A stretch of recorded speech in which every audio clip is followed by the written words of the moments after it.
हम सियाराम कवि व साथी आपके बीच में एक रामायण का प्रसंग लेकर के पेश हैं। आशा ही नहीं पूर्ण विश्वास है ये विरहा आपको पसंद आएगी और ये मेरा पहला विरहा है। हमें आशा ही नहीं पूर्ण विश्वास है आप आशीर्वाद देंगे।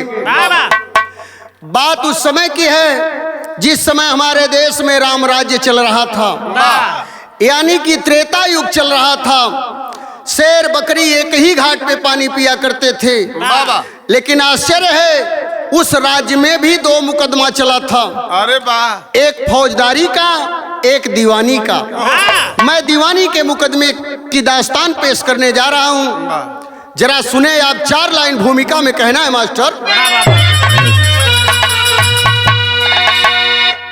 राम का राज दुनिया में सबसे सुघर, ऐसा वेदों पुराणों में पाया गया। कोई ऐसा नहीं जो दुखी हो वहाँ, सब सुखी धर्मधारी बताया गया। उनके भी काल में एक घटना घटी, हाल सुनिए मुकदमा चला था दीवानी। सुने फैसला राम जी ने दिया जो, सिया राम कायम है अब भी निशान।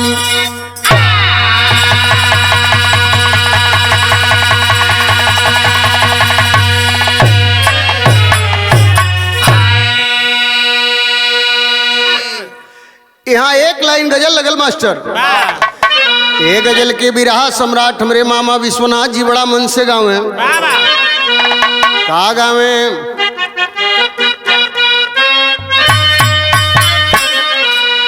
सुन लिया है सब मैंने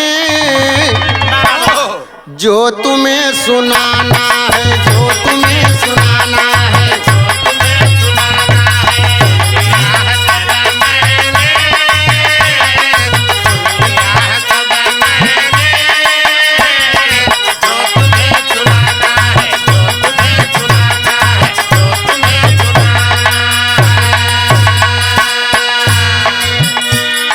सुन लिया है सब मैंने जो तुम्हें सुनाना है। गैर से मोहब्बत है, गैर से मोहब्बत है। दर्द का बहाना है, दर्द का बहाना है।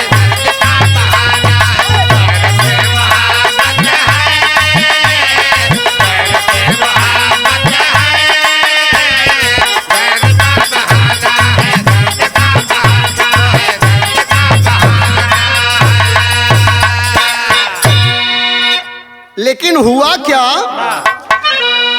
अरे चला एक मुकदमा था, चला एक मुकदमा था राम जी के शासन में, राम जी के शासन में।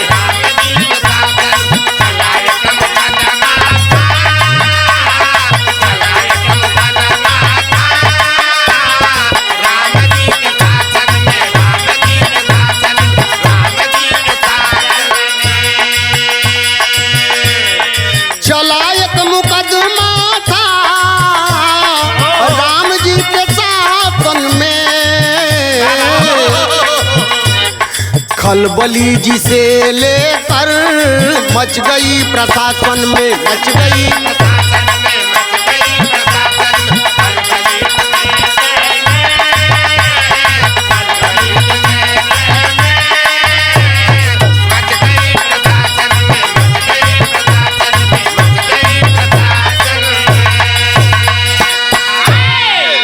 ए भैया वो मुकदमा कैसन रहल? जंगल जो मंगलमय था आबाद साथियों,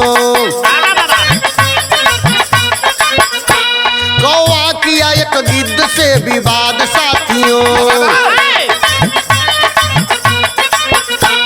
उसके ही घर पे जाके लगा अपना बताने, जुटा कर परिजनों को लगा धौस जमाने। लाचार होकर गिद्ध ने मुकदमा चलाया।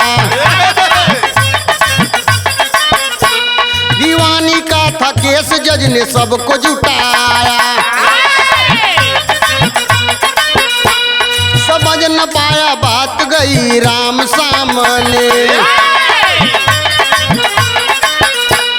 समझ न पाया बात गई राम सामने, समझ न पाया बात गई राम सामने। भगवान दोनों से लगे प्रमाण मांगने।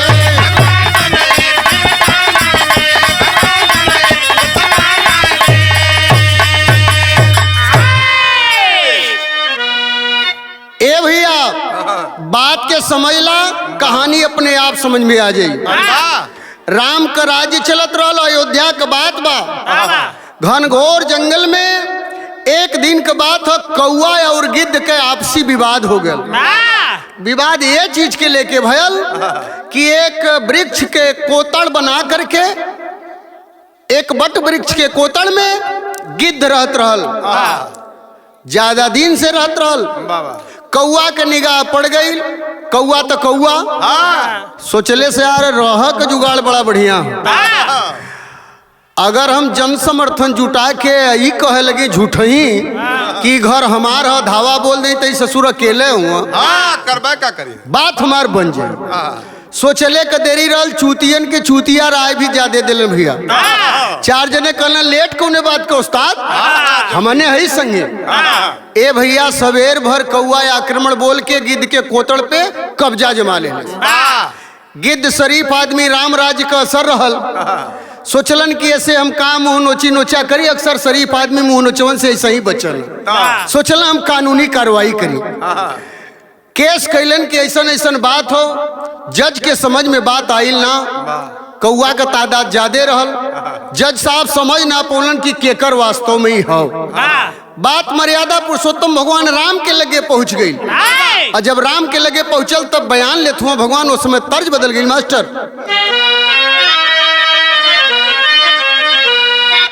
ए तर्ज के राम देवस्ताद बड़े मन से गावे। का गावे मास्टर के सावन महीना सवनैया नीको लगेला, काला तिला गाल के अरे गोरैया नीको लागेला। रसे रसे झूलली झूला नवा राधा हो, कांधा मन मोह।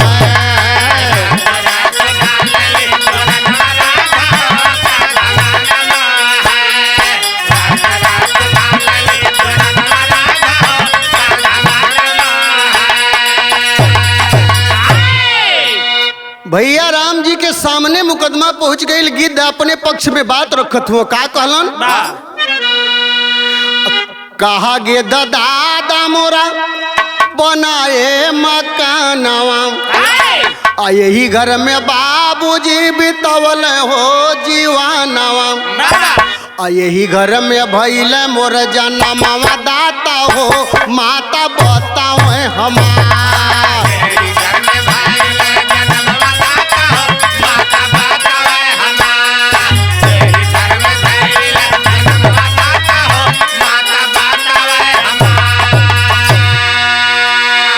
ढेर नाही दुई दिन से करेलाई रागरा, अजूटा के जमात हमसे करल चाहे झगड़ा।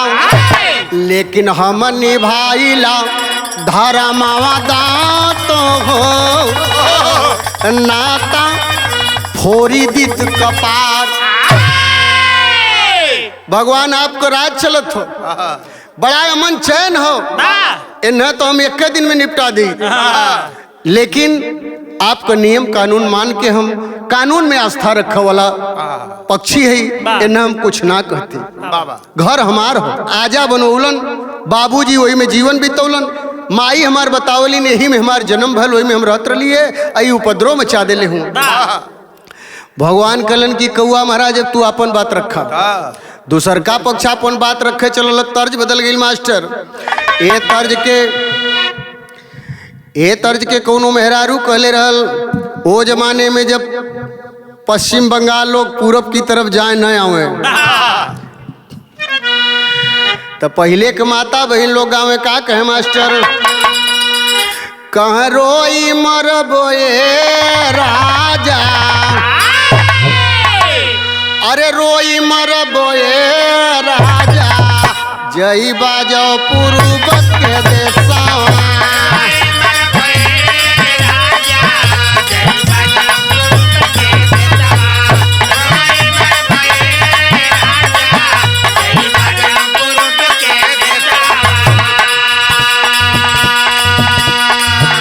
ओही पूर्व देशवा में ओही पूर्व देशवा में बस बंगालिनिया हो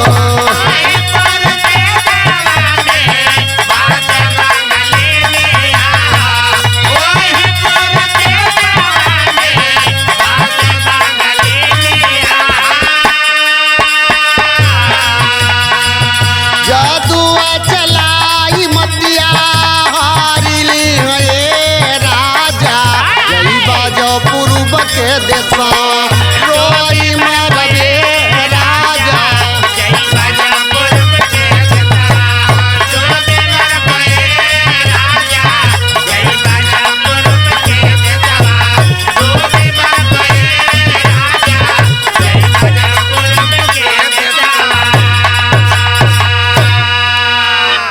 भगवान के पूछले के देरी रहल कौआ काँव काँव करते हुए खड़ा हो गया और बतावत हो कौआ महाराज तब कभा हो का कहलन तई कौआ के बेहाई पर भी ध्यान दे कौआ कहल स्वामी अरे कौआ कहल स्वामी माना मोर कहानवा हो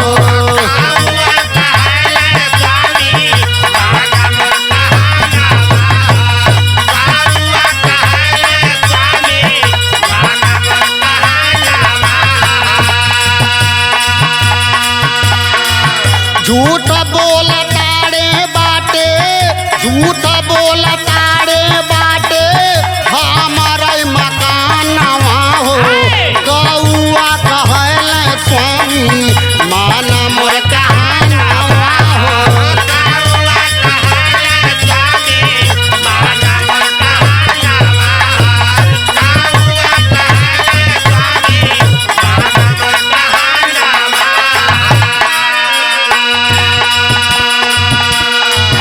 सरकार अलल झूठ बोलत हो मकान हमार हो आजे से ना हो तो यही बात सुनला हम प्रमाण देते हैं कि मकान कब को हो सतयुग में दादा पर दादा मोर बनावल हो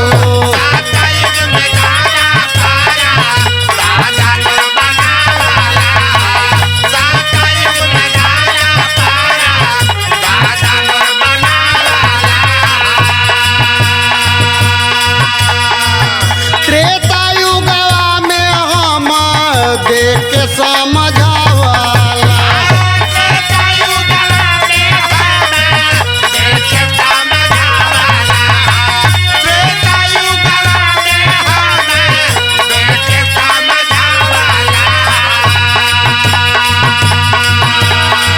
द्वापर में रही में हमारा ललाना कौआ कहल स्वामी माना मोर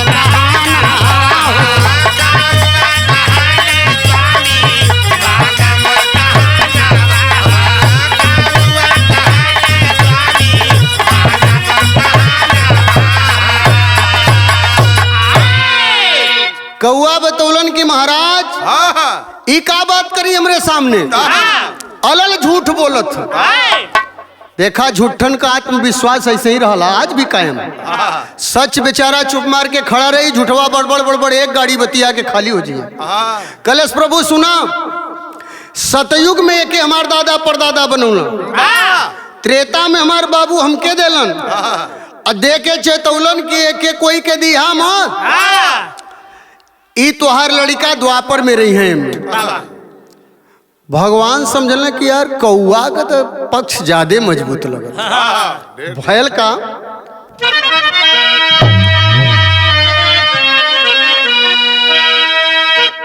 बतौलन कौआ कहलन काम कहल चेता के बाबू हमसे फिर भीर से पूछला तू ए भगवान हमरे पे विश्वास मत करा, कौआ 100-200 कौआ लेके गल हूँ, कलन खाली हमरे पे आंख मूंद के विश्वास मत करा दाता। आप अंतर्यामी हुआ, मर्यादा पुरुषोत्तम हुआ, तई हई हमरे समाज के लोगन से पूछला का कहलन।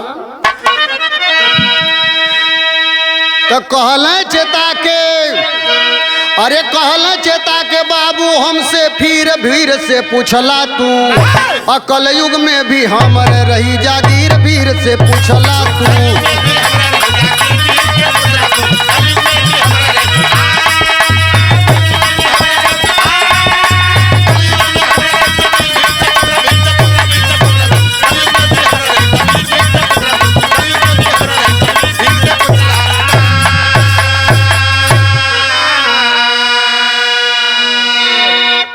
हम ना रहबे भले नाथ पर, वंशज हमारे रही है हो, और ठीक से इनके समझा दा तू, फिर नारार मचई है हो। सोच में पड़ गए, अरे सोच में पड़ गए राम केस गंभीर भीर से पूछला तू, और गिद्ध का कुंदन दे करे जा चीर भीर से पूछला तू।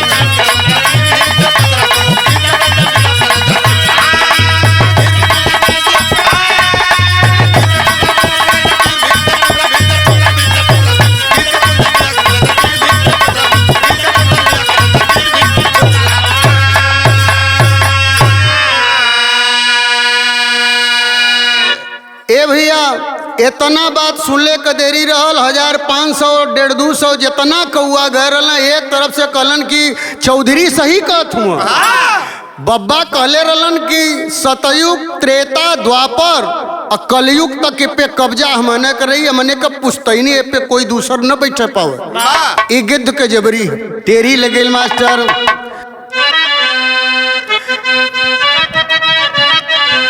ए भैया कहना हम, अरे असमंजस में रघुराई पड़ गए, असमंजस में रघुराई पड़ गए।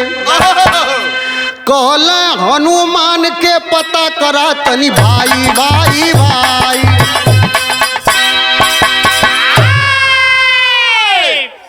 भगवान कहला हनुमान केस गंभीर लगत है, बिना तोहरे फरियाई न, तई जंगल जा आयलने का मौका मुआयना कह के आवा की स्थिति का। हम आल्हा में लिखे के पड़ल भैया कि नकली बीस बन ऐसा सदाया सली से बाबू।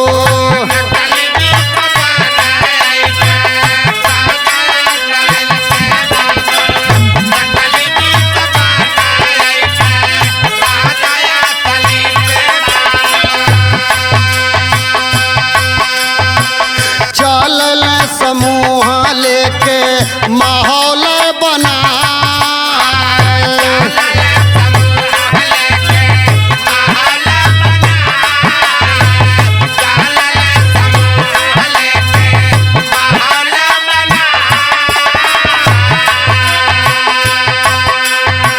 सत्य अकेले पड़े हर युगवा में भैया।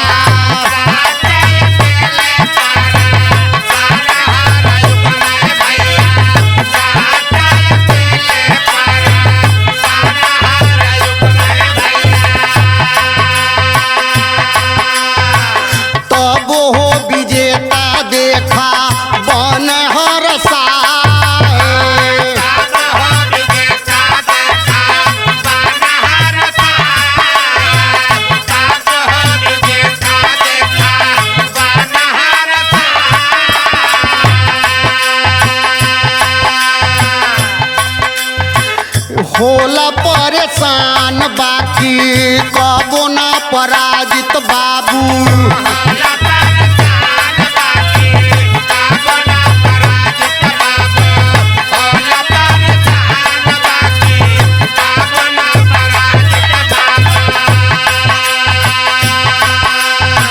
सत्य का डगर जानी छोड़ा कबो भाई।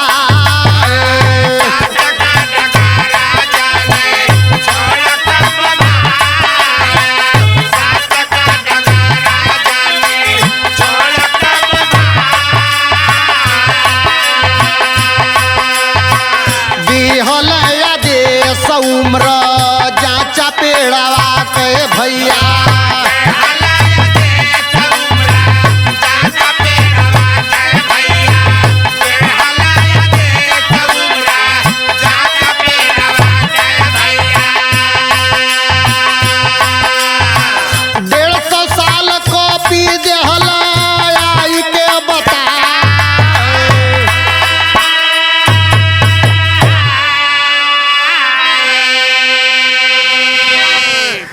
मर्यादा पुरुषोत्तम भगवान राम हनुमान के याद कैलन कलन की कपिराज जाए लहने के वो मौका मुआयना के क्यावा वो पेड़ का उम्र देख के आवा कि उम्र कितना है पेड़ का दावा तो ये दोनों बड़ा लंबा लंबा करत हूँ ए भैया सुन ले के देरी रहल ज्ञानी ध्यानी परम भक्त हनुमान चल दिए जंगल में गए दोनों को साथ लिवा करके पूरा परीक्षण किए और आकर के भगवान से कलन की भगवान ये सब त्रेता द्वापर सतयुग कलयुग की बात करत हुआ जबकि हकीकत ये है कि 150 वर्ष के ही वो पेड़वे हो कल एकर मतलब गिद्ध सही है कल हाँ सरकार हो तो अकेले लेकिन सही है ये पूरा जनमत लेके जो आयल हो ये बहुत बड़ा झूठा कौआ कहीं का कौआ तो कौआ न सरकार जब भगवान चापे लगलन तो कौओ डेराए लगल कले सरकार हमसे एक ठे गलती हो गई क्षमा कर दा जीवन में फिर ऐसा गलती न करब एदा हमें छोड़ दा कलन छोड़ दे लेकिन ऐसा ही मन बढ़ी एक रिजल्ट आगे विनाशकारी हुई ए लिए तू जुर्म कैले हुआ दोषी हुआ तो तुह सजा देना जरूरी हो भगवान ये सारी बात के सुन के कौआ के सजा का दिलन आखिरी लाइन मास्टर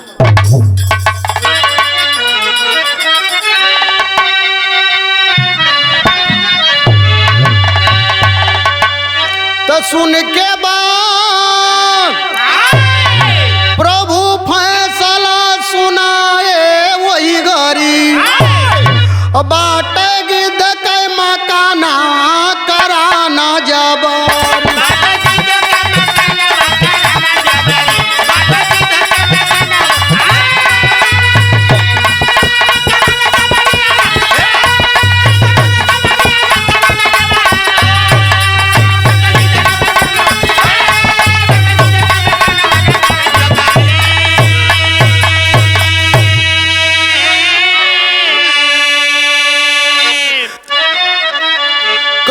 भगवान कागा बाड़ा बड़का झूठा झूठन के जमात लेके अइला तू इकट्ठा बट्टा लागल हमरे शासन में अरे डूबा वाला पगरी और बाटे गिद्ध के मकाना कराना जबा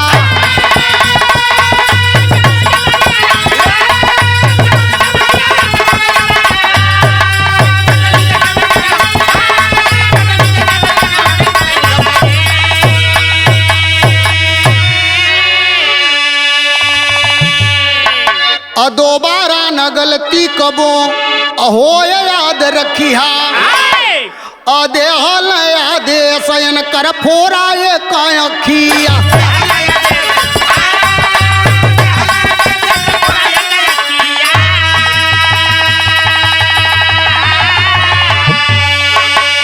बकिया लोगन के चेता के कैले बाई इज्जत बरी अब बाटे गिद्ध के मकाना कराना जबा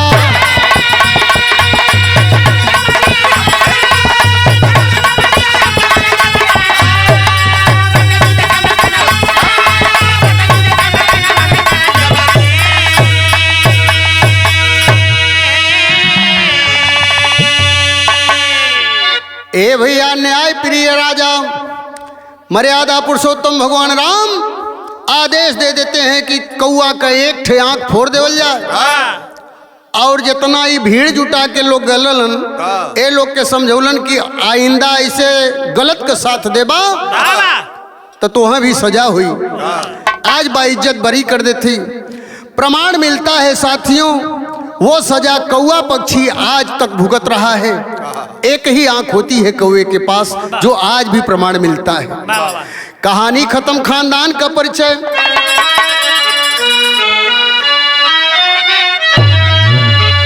तो गुरु बिहारी गुरु रमन, फिर फूला फूल गुलशन में श्यामा सीता राम भरत जी, अरे विश्वनाथ धड़कन में असमंजस में रघुराई पड़ गए। लिखते सिया राम लिखवाती शारद माई, असमंजस में रघुराई।